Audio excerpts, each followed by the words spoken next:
বলা হচ্ছে আমি নাকি এখানে কলকাতা আসছি ষড়যন্ত্র করতে। বুঝতে পেরেছেন? It is bad. মানবাধিকারের জন্য এই ভারত সরকার এগিয়ে আসা দরকার।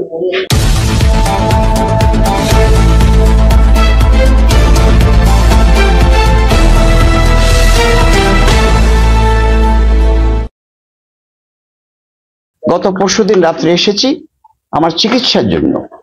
এই চিকিৎসার জন্য আমি এখানে চিকিৎসা করাই, অনেক সময় আমি এইমসে চিকিৎসা করাই, আমি দিল্লিতে চিকিৎসা করিয়েছি। আমার এটাতে ভেঙে গেছিল, ভাঙার পরে আমি আসছি টাইম টু টাইম ডাক্তারকে দেখাই। এটা আমার এখন বলা হচ্ছে আমি নাকি এখানে কলকাতা আসছি ষড়যন্ত্র করতে। বুঝতে পেরেছেন? It is bad. এটা বলেছে, পেপারও বলেছে, একটা পেপার বাংলাদেশে, হ্যাঁ একটা পেপারও বলেছে। আজকে নাকি নিউজ বের হয়েছে যে উনি ষড়যন্ত্র করতে গেছে ওখানে।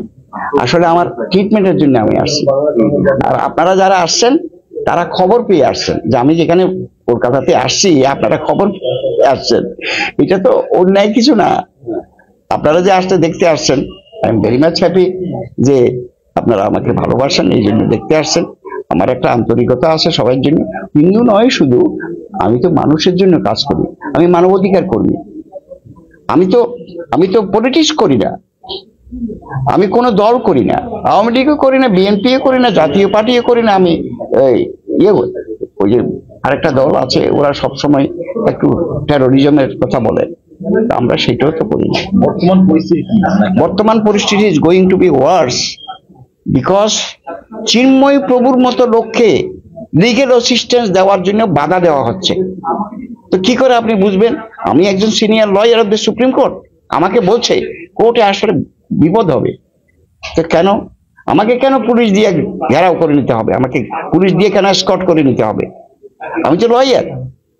আমি তো পুলিশ যখন দিচ্ছে আমাকে, তখন তো আমি বুঝেছি যে নিশ্চয়ই একটা বিপদ আছে, নিশ্চয়ই পুলিশ খবর পেয়েছে এরকম আহত করবে, নাহলে পুলিশ আসবে কেন?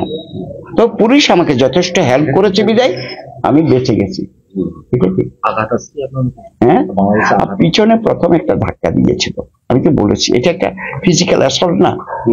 আমাকে জাস্ট টু থ্রেটেন মি, আমাকে থ্রেট করার জন্য বলেছে যে ওনাকে একটা কিছু দিলেই উনি ভয়ে পালিয়ে যাবে। কিন্তু আমি তো সেই লোক নয়, আমি পালিয়ে যাব কেন? I am a lawyer, I have gone there to protect Chinmoy Prabhu. আচ্ছা স্যার, বাংলাদেশ সরকার যেভাবে চিন্ময় প্রভুকে অ্যারেস্ট করে রেখেছে, এটা আইনি না অবৈধভাবে মনে করছে? এটা তো সবাই তো অবৈধ মনে করছে। গভর্নমেন্ট যদি মনে করেছে আমি বৈধ করেছি, তাকে যে একটা সেডিশন কেস দিয়েছে, সেডিশন কেসের অর্থ ওনারা বুঝেন? মানে কি, আপনি দেশদ্রোহিতা করেছেন। দেশদ্রোহিতার অভিযোগ কোন ধরনের? Is there any specific allegation? তাকে বলা হচ্ছে।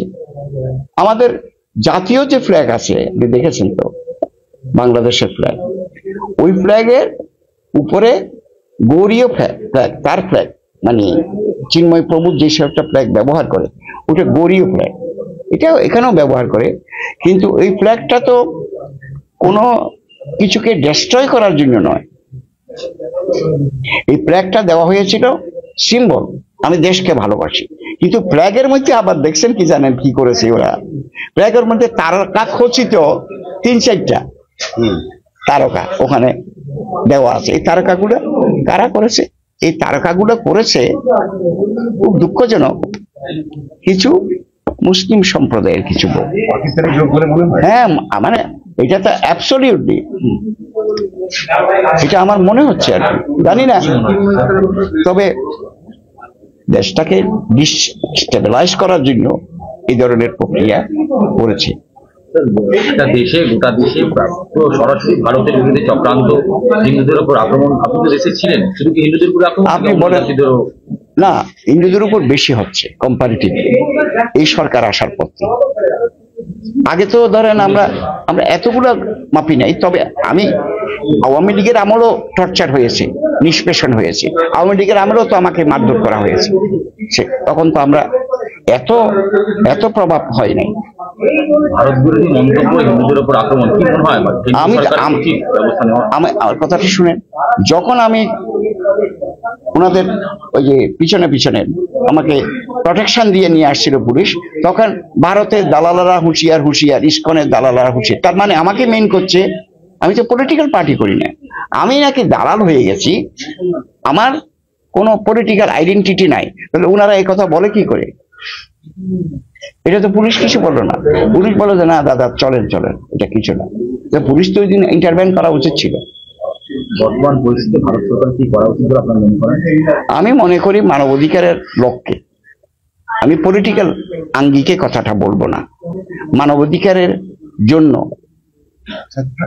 এই ভারত সরকার এগিয়ে আসা দরকার। কিভাবে এগুলো এটা আমি জানি না, মানবাধিকার রক্ষা সুরক্ষার জন্য। পরবর্তী ডেটে কি আপনি যাবেন বাংলাদেশে? নিশ্চয়ই যাব।